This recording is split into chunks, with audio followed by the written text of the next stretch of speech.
Poland extends a warm welcome to refugees from Ukraine. Hi there, everyone. I'm Jeff, and this is Plain English, where we help you upgrade your English with current events and trending topics.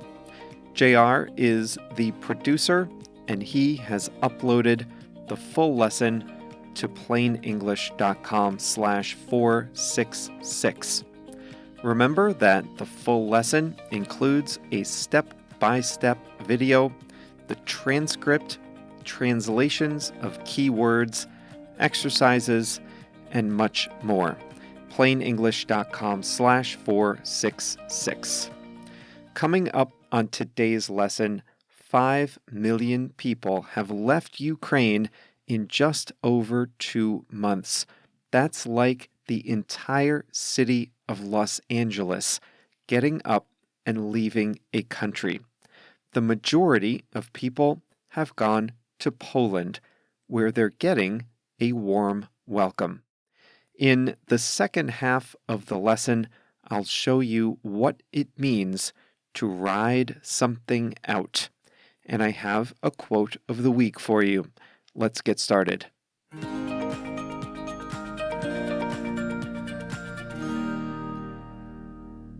The war in Ukraine is now about 10 weeks old, just over 2 months. In that time, about 5 million people have left Ukraine. Among those 5 million people, about half have gone to neighboring Poland. Poland's population has swelled about 8% from refugees alone. Now, 1 in 5 people in Warsaw, the capital, is Ukrainian. Refugees arrive on trains and buses. The situation is dire. In the war's first weeks, Ukrainians with passports and savings were the first to escape. They were also more able to look after themselves in a new country. But as the war grinds on, more and more people are seeking to escape. This second wave includes refugees that are less able to provide for themselves in foreign lands. Many are elderly, disabled, or have children with special needs. Others had been trying to ride the war out. They wanted to stay in Ukraine, but they left after Russian missiles flattened their homes and cities. Often, they left with just a few minutes' notice after having secured a last-minute spot on a train, on a bus, or in a van. The journey to Poland is long. One mother said she stood for the entire 20-hour journey to Poland. Witnesses said they had never seen trains and platforms so packed. People pour off trains in Poland with just a few belongings stuffed in a backpack. Tired, hungry, fearful, separated from loved ones, unemployed, and having spent all their savings, they step off the train into a foreign land. And what they find in Poland comes as a shock. They're getting a warm welcome. Polish people, refugees say, are loving and welcoming, and they offer an unexpected level of support. The European Union and the Polish government have made the legal transition relatively smooth. When they cross the border, Ukrainians don't need to show a passport. They only need to provide some identification. It could be a driver's license, a phone bill, or something like that. Ukrainians can then apply for a residence permit and Poland's national ID number at welcome centers or in major cities. The European Union has given Ukrainians permission to travel, live, and work in any EU country for 3 years. Ukrainians are eligible for cash assistance from the Polish government. It's 1,500 euros per month for a family of 4. It's provided on a cash benefit card that can be used right away. Children can register for school in Poland. Almost every classroom in Warsaw's schools has Ukrainian children. A special program is hiring Ukrainian women to be teachers in Polish schools, the better to accommodate the influx of over 160,000 new children enrolled in Polish schools. Much of the assistance for refugees comes from private individuals, often organizing on Facebook, Instagram, and WhatsApp. Polish volunteers refer to the Ukrainians as guests, not refugees. Some volunteers speak Ukrainian, but most get by with Google Translate. At welcome centers, volunteers serve hot meals and fill cardboard boxes with donated clothes, toiletries, toys, food, even pet food. There's even a massage chair at one refugee center. A magician entertained children while their parents planned their family's next steps.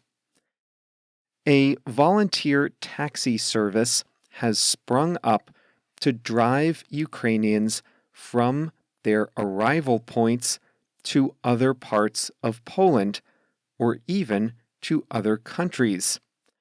Most volunteer drivers are men, but most refugees are women and the elderly. Seeing that, one volunteer organized an all-female volunteer group of drivers for Ukrainians who might not be comfortable riding with male drivers. Free stores are popping up in Warsaw, offering newly arrived Ukrainians access to warm clothes, winter coats, food, personal hygiene products, books, and more. The materials are donated by local residents or aid groups. Individual families offer to provide spare rooms in their homes for refugees. Volunteers with laptops and internet connections help match refugees with host families at arrival points. New websites help find a good match too. Often, the host family provides more than a bed, but help finding a job and getting settled in a long-term apartment. Most Ukrainians do not want to stay in Poland or Europe for long.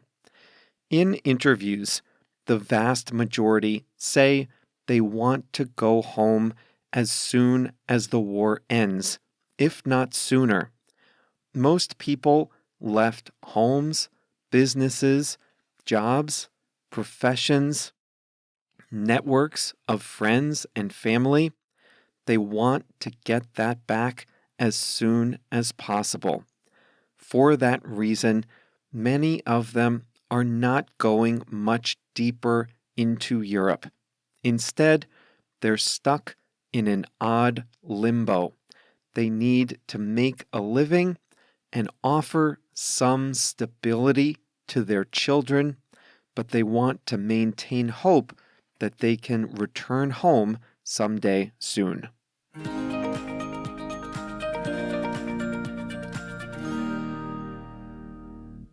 I don't mean to say that everything is going perfectly in Poland.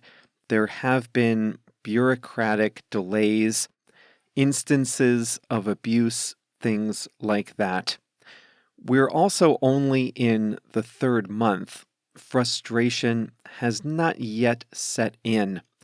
But I do mean to say that this is going much more smoothly than other refugee situations, even others in Europe's recent history. And in a situation where there is so little to be optimistic about, when the images from Ukraine are just so devastating, it's nice to see that people fleeing that terrible situation are at least getting a warm welcome from a neighbor.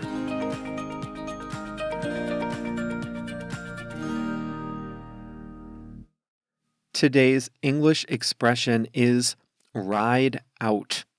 This is a phrasal verb that means to experience something unpleasant and unavoidable with the hopes that it will end soon. Ride out is a phrasal verb, so there's a subject and an object. The subject is the person who is suffering. The object is what causes the suffering. A common way to use this is to talk about the weather. We have to ride out the storm is a very common phrase if you're stuck in a storm. You could be out sailing a sailboat in the ocean. You could be out on the golf course.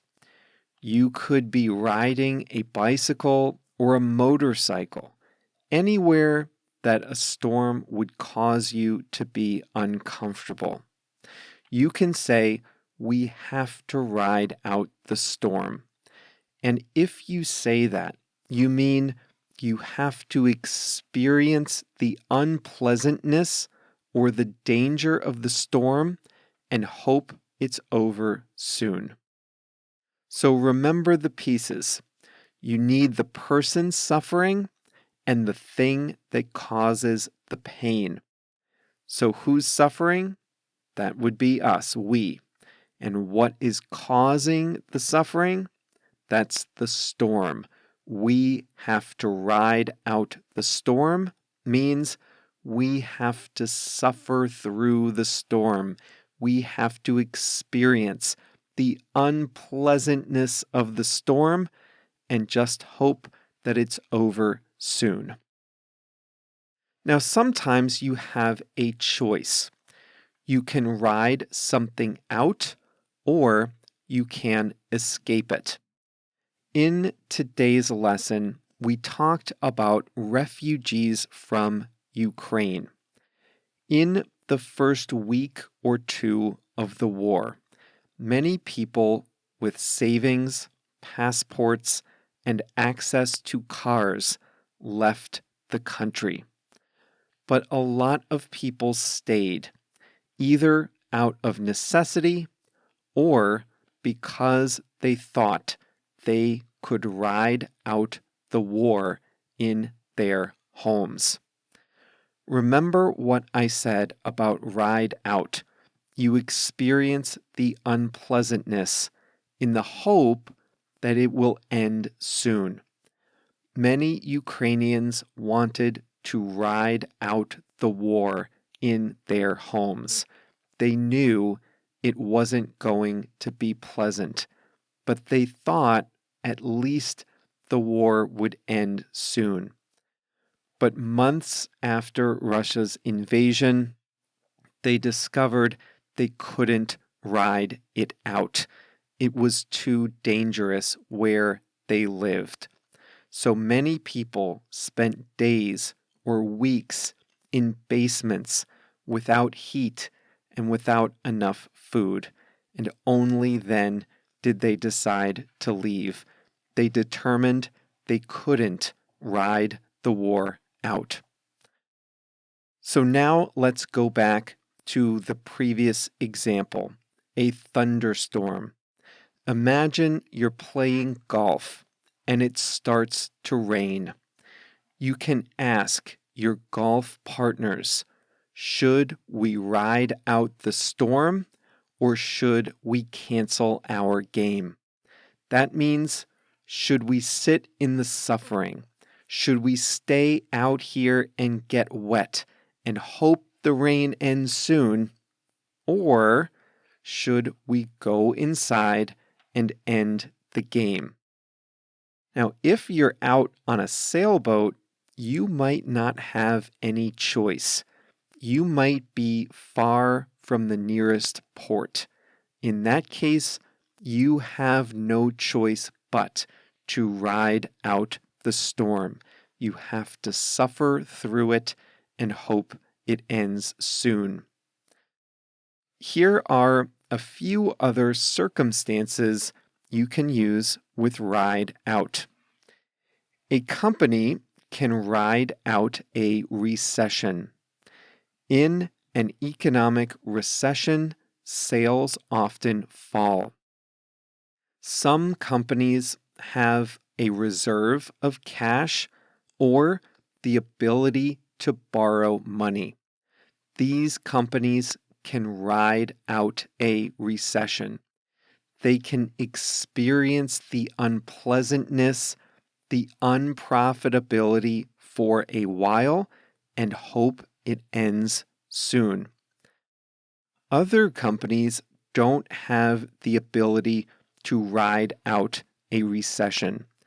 They either have to close or change their services so that they don't lose money. A politician can ride out a scandal. A scandal is unpleasant for a politician. Negative articles, investigations, the possibility of having to resign. But you know what? Public attention is fleeting. That's what Boris Johnson, the Prime Minister of the UK, has discovered. He was caught attending boozy parties with members of Parliament during Britain's lockdown. Now, a lot of people hoped he would be forced to resign because of the scandal. But the Prime Minister was able to ride it out. He experienced the unpleasantness. He hoped for it to end. And you know what? It ended. He had to pay a fine, and it looks like he'll escape with his job. The scandal was called Partygate, and he rode it out, unfortunately, without any real consequences.